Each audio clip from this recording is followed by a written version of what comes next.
Teresita Blanco, dear sister, and today we're reading Saturnastra Rimaru. This is chapter 2, part 1, the Fanclub. He felt rather stupid for indulging in such depressing thoughts. He had a roof over his head, and the enchanted weapons in Barbara's store were starting to sell. For every item he saw, Barbara gave him a commission. Amelis was supposed to this because whatever money Amis needed, he was free to ask for. Still, Barbara knew that Amis felt sheepish whenever he asked his brother for spending money. In this money matter, Barbara emphasized with Amis. After thinking of it, Barbara came up with an idea. While preparing dinner with Amis, she said, "You know, since you're new in town, you should go meet people." "I don't really like the bar scene," said Amis evasively. "There is the library, the music, academy, the amusement park, the game club, the dance club, you know. Now that I think about it, there are a lot of clubs based on interest in this city. And they all serve coffee. There's even a little coffee club and a tea club too. And you can go to one of those places and talk about your interests. If anything, it'll be a nice change of pace from what you've been doing lately," suggested Barbara. "I don't know," said Amis, unsure about the entire venture. "Come on, what do you have to lose aside from time? And besides, I don't think you find my knitting circle all too exciting." "Don't you think I don't see you falling half asleep most of the time?" commented Barbara. "I guess, where can I find more information about the clubs?" asked Amis. "They usually post their information on a bulletin board at the library. They are vetted by a dragon, so you can be certain that there isn't a post that might be a trap," said Barbara. "What sort of a trap?" asked Amis, concerned. "Well, you know, a couple of years back there was a serial killer posting fake club messages on the notice boards, and those foolish enough to answer the summons got ate. And now there is more oversight, and you have to prove to be a member before posting a notice on behalf of said clubs," explained Barbara. Is it like Craigslist, but like Craigslist? Medieval credit. Well, think about it. In like medieval fantasy worlds and games, they usually, like when you go to a notice board, it's been programmed in such a way that you have blind faith in it, but something that they never done is like post a trap there, and then you don't know whether a mission is gonna lead to like a reward or to like a serious supposed to lose fight, maybe, you know? Yeah. So I felt, just because they post a notice in a notice board doesn't mean that they have good intentions for you. Or that they need your help, you know? Sometimes they just bad people fishing for the next victim.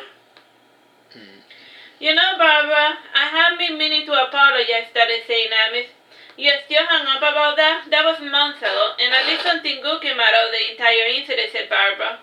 "What good came about it?" asked Amis. "None of your business, little Amis," said Barbara, laughing. Not desiring to process the meaning of what Barbara had said prompted Amis to depart from the house immediately.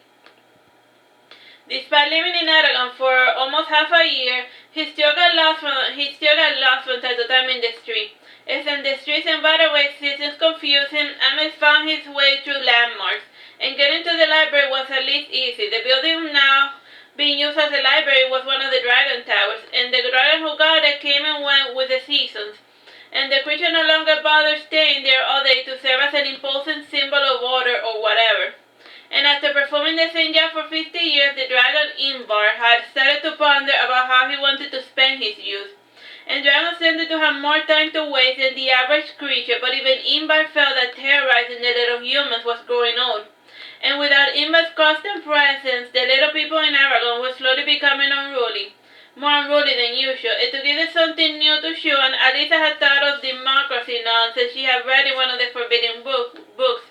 And she wanted to see how it worked, because in the long run, she could not vouch for her son being a good leader at all, and it seemed as though he was starting to take after his father. And at times Alisa pondered on letting everything fall apart. And it was to this Aragon that Amis had come to live in, and while making his way towards the library, he saw a bunch of people reading signs and marching and yelling.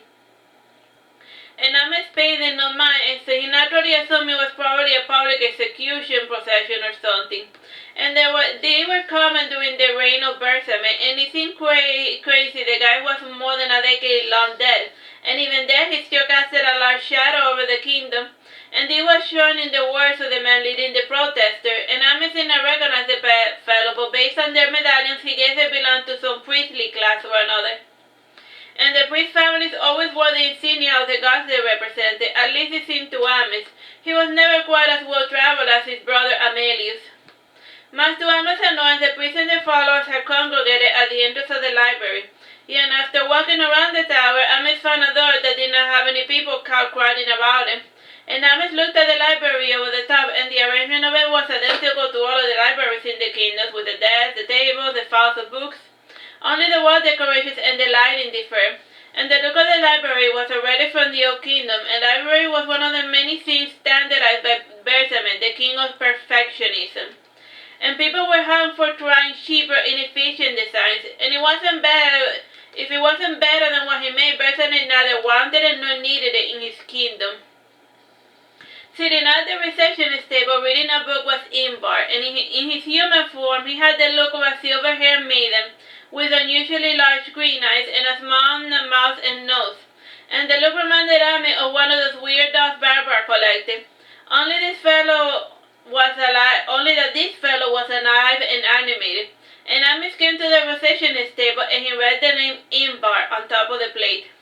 And Ami asked the person in question, "Where can I find the notice board?" Imbar, without looking up, pointed behind his back, and indeed the board was staring at Amis right in the face. And in big bold letter there was a sign that read "Notice board, made of burned glossy wood." Time, bro? 17 minutes. Below it there was a large board made of cork with edges made of copper, and Amis went to the section relating to the club notices. And Imbar, who was not pretending to read his book, said, "Those notices are for members only, and in the past they used to take in just anyone who shows up, but now with things getting so hefty, they have gotten a little picky about who they join the little social clubs, and how many members they want to deal with at a time." Oh well, I guess I will find something else to do with my time," sighed Amis, frowning. "You could try a sport, but those are also through clubs or fraternity. Again, super hush-hush business. So before you sing this tree, what's for not here? Look at this notice," said Imbar, reaching under his desk to pull out a lithograph print. The print in black and white showed a picture of a man with feather and different instruments, and the club was called the Little Dancer Age 9 Theater Historian Society. The name seemed a little odd indeed to Amis, but he decided to bite. Amis asked Imbar, "Can I have some paper and pencil?" "Sure," said Imbar, ripping out a page from the book he was reading. Amis frowned after getting the piece of paper, and for pencil he got a solid piece of charcoal, and Amis wrote the address, and then he started heading out. And along the way he bumped into the protester, who started yelling a bunch of things Amis do now. And he ran a little, and then he found his way towards the boat, and he got the first driver, and he said, "Can you drop me off at the nearest place to the Affogato Spice Store?" The driver, smiling, said, "Oh, so you're going to inquire about Rimaru too? I don't see why he's so interesting as of lately. Just a couple of years back, he was just a nobody backup dancer, and now it's Rimaru this, Rimaru that." "I'm sorry," said Amis, feeling sheepish. "You and me both, brother, you and me both," said the driver, shaking his head sadly. That's why the driver said, if I have to hear about Rimaru one more time, I'm gonna he's gonna lose it. The ferryman started rolling downstream, and along the way he kept singing, "La donna è mobile qua più al vento." "That's a catchy tune," commented Amis. "What does it mean?" "I don't know. Rimaru from time to time likes to sing in a made-up language called Italian, or maybe it is Latin. If it is not as if it would kill him to translate his song lyrics," commented the driver. "Yes, but a lot of rhythm and tempo will get lost in translation," said Amis. Or here's a bright idea. Sing something in vernacular. Sheesh. "Is that asking for the moon?" continued the driver, complaining. The ride continued went on with pleasant singing to a long drawn-out tirade about how Rimaru was no longer fun because he was singing whatever he felt like, and not what was in fashion. And by the end of the drive, Amis concluded that at least the driver was grudgingly obsessed with Rimaru, though he didn't want to admit it. Right? Even though he said, "Oh, I can't stand people constantly talking about Rimaru." Here's my list of complaints about Rimaru. So he's like obsessed with that person, whether he wants to admit it or not. Amis liked the opera and the theater as much as any fellow, and he even enjoyed the vulgar traveling merchant performance. So he could not imagine himself obsessing so much about a person. And after walking 2 blocks straight, he found the affogato spiso, and the store had a pleasant smell of coffee, and about 14 different coffee beans and 16 different roast levels for each coffee. And aside from the coffee, the store sold strange-looking jars with syrup. And Amos came to one of those jars, and he looked at it over the top. And the manager said, "Are you a dragon?" "Not really," said Amos. "Well, then this is not for you. A couple of years ago, we planted some cool-looking trees from a different continent, and these trees produce a strange sap, and the sap turned out to be syrup with high concentrations of nickel. And the trees are useful for restoring the fertility of the land in dried up mines, and they absorb all the residual poisonous metal, and the sap they make is a fan favorite among baby dragons," explained the shopkeeper.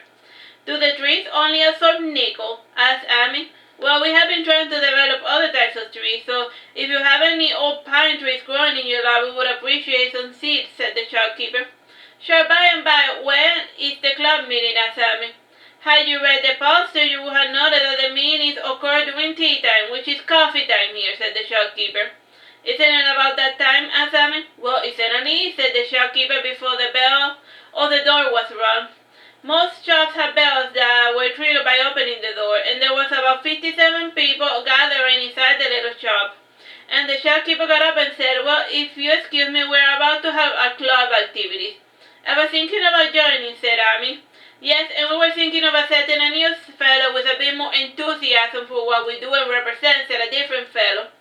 "And what do you guys do exactly?" asked Amy. "The short version is that we are a group of historians from different universities, and we gather here every once in a while to pursue our self-interest. While the schools are only interested in heroes, we prefer dealing with the lives of performers who touch the lives of many people. So if you can't write or investigate or spy or even sketch, then we have no use for you," said the shopkeeper. "I can spy. It so happens that I know a little bit of magic," said Amy. "So do half the people in the club," said another fellow. And Amos looked at the person who had just spoken, and he noted the cliche rolls with the magic staff and everything. And some magic users as of lately have been leaning towards the fashion worn by the theater mages. "Fine, I'm going now. Sorry to have bothered you," said Amos, starting to depart. And as soon as he was outside the shop, the mage from before ran after him. And the mage said, "Sorry for being rude, and we don't get too many new faces in our little club." "It's fine, I'm used to that sort of treatment," said Amy. "Because of the green hair," commented the mage. "Even before the green hair," admitted Amy. "Well, if you really want to join, then all you have to do is find information on Rimaru. He's a bit of a tough nut to crack." The mage handed Amy a paper, and then he added, "This is a list of some of the pertinent information we assume missing about him." Amy looked at the list over the top. The first item on the bingo board was the name of Rimaru's home planet. When Amy read this, he asked, "So he's not of this world?" "The proper term is Extra Saturnian, and they are pretty common in this part of the kingdom, and most of them live up in the plateau, and the sea mountain air is more to their liking," explained the mage. So like the city of Aragon is specific of all of the kingdoms of all of the areas over there is used to like dealing with otherworldly people. You know? Otherwise, if you go like 5 centimeters away from them, they'll be like, "Wait, there be aliens?" But the Aragon people will be like, yeah, they be aliens. Oh, so what? Time? 9 minutes. "Kinda makes this world seem small, don't you think?" said Amos more to himself. "And what do you think is out there?" "Dangerous creatures and people that can easily kill you," said the mage. "Have you been out there?" asked Amy, staring at the sky. "Out there, yes, but only in a spiritual sense, with my mind's eye and through meditation. It is a lot safer, but a little detached, though one can easily starve to death if not careful," explained the magus. And the two talked nonsense about Rimaru for a bit till Amos reached the mage's house, and it was at this point when Amos said, "My name is Amos, by the way." The mage, blushing a little, said, extending his hand in salutation, "Where are my manners? The name is Ricket, Baron of Reprude." Amos shook the hand of Ricket mechanically, without much enthusiasm. Amos did not really want to shake hands with the fellow, but the manners he had been imprinted on since he was small forced him to do so. Ricky was a short fellow of about 4'9" in height, and his skin was a natural almond color, though he tanned mocha. And the most interesting physical aspect about the face of the fellow were his deep blue eyes. Under certain lights, they sometimes appeared violet. And the land he hailed from was a tiny island in the Dragon Archipelago, and as with most Baron families, they had gotten their estate by helping birds that may conquer the lands. And the recruiters had been one of the early soldiers, and as of the recruiters had held the deed to their little island for more than 190 years. As for Ricky, being the youngest of a family with 29 kings born of the same mother, whatever he did was of little consequences. So, like, he's the youngest son of a long line of idiots who are who are gonna get their inheritance before he does. So, yeah, so whatever it is, nobody cares. You're the 29th kid, nobody cares. Do whatever you want. Here's some money. Bye. Rika's mother laughed at us, and since she could birth them without feeling pain, she had gotten a little carried away. And at the age of 19, Rika had been pretty much nothing better to do with his time and his money. Ricky said to Ames, "Won't you come in? And I haven't anything planned for today, and I find your conversation amusing." Ames hesitated a little, and today was his day off, and all he had pending at home was pulling a couple of weeds from the garden. But Sativa took care of all of the garden jobs that were left undone, like a good gardener gnome. And after this, Ames was supposed to look around for his small talk with Amelius and Barbara. And following a light meal, Amis would read a little bit before going to bed, and then the cycle would repeat and then the boring cycle would repeat itself again and again and again. Amis looked at Ricky for him to tell, and he was short and fragile, and Amis didn't feel any particularly strong magic from the fellow. Worst comes to worst, Amis could at least rely on his sleep spell. He was good at putting people to sleep. It was a painless spell, and nobody ever got hurt. Even if Ricky resisted, Amy could at least slow him down enough to give him a good knockout punch. And while Amy thought of this and many other nonsense, Ricky was measuring the fellow as well. And Ricky had read in a book that once the mages with green hair were pacifists by nature. So at least Ricky knew that Amy was harmless. And there was also the matter he had nothing better to do with the night, and Ricky was always open for any opportunity of any type of amusement. And after 3 minutes of awkward silence, Amy said, "I will take you up on the offer. Time?" 6 minutes. The rest of the day was spent pleasantly, and close to midnight, Amy started to worry about returning home late, and in the end he decided not to return home because his brother sometimes roamed the streets at night without returning home. And since neither he nor Barbara chastised Amelius, Ames thought he deserved his own time alone, and with this thought process in mind, Ames accepted Rico's final offer for passing the time. And Ricky's nighttime company was nothing special, but it at least helped pass the time in a different fashion, and at around 3 p.m., Ames awoke and he got out of Ricky's bed, and he put it on the same shirt he had worn the entire day. And he went to the window to look up at the night sky, and he became startled when a tiny rock struck the window, and it was followed by another rock, and when Ames looked down, he saw his brother Amelius in the garden. And Ricky's manor had 3 floors, and his bedroom was on the third, with the 2 windows that looked down on the garden. And Ames looked left and right, and then he slowly opened the window, and his brother whispered, "Are you alright?" Like he didn't show up from his brother, "Are you alright?" "I'm fine. Sorry I was not able to send word of what I was up to." This was a little, impulsive for lack of a better word, said Ames, ashamed for reasons he did not understand. "Well, we all need a nice change of pace every once in a while, and I will let you be. And if you need anything, don't forget to call me," said Amelius, departing. Ames said nothing, and he watched his twin return to his round. And Barbara had told Ames that Amelius from time to time liked to patrol the streets for free. And he was always watching out for evildoers and looking for damsels in distress and whatnot.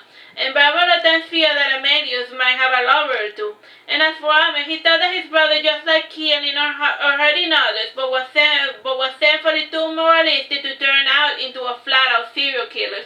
He just thought that his brother just couldn't go out.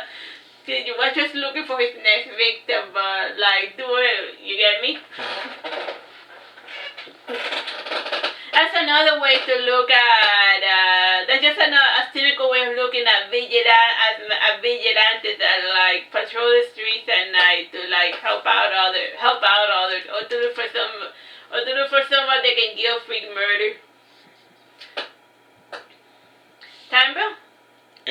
3 minutes. The following day, Rickon invited Amis to a little noble party, and among the attendees was supposed to be Rimaru. And Rickon figured that Amis, being new blood, he could get information that the other art historians were seeking. And Amis spent the early part of the day somewhat indifferent to the entire party situation, and there was a certain soulless blank stare in their eyes, and other movements were mechanical. And while he worked at the shop, he answered monosyllabic, with one word to everything that Barbara said.